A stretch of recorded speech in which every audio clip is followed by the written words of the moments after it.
గురూజీ, నేను ఇంట్రడక్షన్‌లో చెప్పినట్టు ఆషాఢ మాసంలో కొత్తగా పెళ్ళైన వాళ్ళని పుట్టింటికి పంపిస్తారు. ప్రత్యేకంగా ఆడపిల్లల్ని. అవును. అంటే ఇది తరతరాలుగా వస్తున్న ఆనవాయితీ కదా! దీని అవును. గురించి మీరేం చెప్తారు? దీనికి జ్యోతిష్య శాస్త్రం సంబంధించినటువంటి అంటే ప్రతి దానికి కూడా జ్యోతిష్ శాస్త్రంలో ఒక లింక్ ఉంటుందమ్మా. హ్మ్. అయితే మరి ఎందుకు ఆషాఢ మాసాన్ని ఎందుకు ఎంచుకున్నారు అంటే, ఈ శుక్ర నక్షత్రంలో అండ్ రవి నక్షత్రంలో ఉన్నటువంటి ఆ యొక్క చంద్రుడు హ్మ్. ఈ వివాహ స్థానం ఏదైతే న్యాచురల్ వివాహ స్థానం అనేది సప్తమ స్థానము అంటారు. హ్మ్. ఈ న్యాచురల్ 7th హౌస్ నుంచి 3వ స్థానంలో ఉన్నాడు చంద్రుడు. హ్మ్.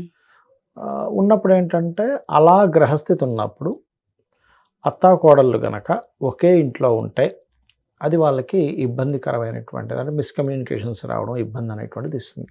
హుహు. అదీ కాకుండా కమ్యూనికేషన్ హౌస్ అనేటువంటిది మనకి మూడో స్థానంగా చెప్తారు. న్యాచురల్ థర్డ్ హౌస్ అంటే మిథున రాశి. హ్మ్. అక్కడ ఇగోకి కారకుడైన రవి ఉంటాడు అక్కడ. హ్మ్. ఈ ఆషాఢ మాసంలో. హ్మ్. అక్కడ రవి ఉన్నప్పుడు ఇది జరుగుతున్నప్పుడు అనవసరంగా ఇద్దరి మధ్యన మిస్‌కమ్యూనికేషన్స్ వచ్చి దూరం అయిపోవడం కంటే కూడా హ్మ్. వాంటెడ్‌లీ వీళ్ళని గనక మనం కొన్ని రోజులు ఒక నెల రోజుల పాటు ఆషాఢ మాసంలో కొత్త కోడలు ఎందుకంటే అప్పుడే మళ్ళీ ప్రతి ఆషాఢ మాసానికి పంపించరు. ఫస్ట్ టైమ్ మాత్రమే పంపిస్తారు. పంపిస్తారు. హ్మ్. కొత్త వాళ్ళ మధ్యన అనవసరమైనటువంటి మిస్‌అండర్‌స్టాండింగ్స్ వస్తే ఇబ్బందవుతుంది. ఇగో క్లాషెస్ వచ్చే ఛాన్సెస్ ఉంటాయి. ఆ హ్మ్. మాసంలో ఉన్నటువంటి గ్రహస్థితి. హ్మ్. ఎందుకంటే మన వాళ్ళు ఏది పెట్టినా గూడా దానికొక లింక్ ఉంటుంది.